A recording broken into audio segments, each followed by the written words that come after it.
ओ my गस टन्नै खाना हो गरिमाले खतरा हाल्दैछ भात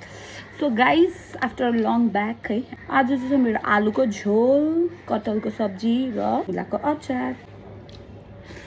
सुँगुरको मासु जस्तो देख्छ नि हौ कटहलको सब्जी त कस्तो अप्ठ्यारो भयो के तल भएर यस्तो मिठो लाग्छ खाँदिनँ भन्छ बहिनी छ यस्तो आई मिसिङ माई छामा अ लट एटलिस्ट मलाई यहाँनिर कम्पनी छामाले त दिनुहुन्छ नि त हामी दुईजनाको चाहिँ फेरि सब्जी मजाले खाइन्छ कि सिजनल चाहिँ सबै खाइहाल्नुपर्छ कि मान्छेहरू मासु भात त्यही भनेर खुसी हुन्छ म त सब्जी भात होस् कि मासु भात होस् टन्नै खान्छु कि मम्मी सब्जी थपेर आएँ नुन पनि ठिक्कै भएछ वाउ यसरी भात खुवाइ हुन्छ अनि मोटाउँदैन त नि मासुसँग खाए पनि यस्तै चिल्लो सब्जीसँग खाए पनि यस्तै चिल्लो आजुरालाई कसलाई कटहलको सब्जी मनपर्छ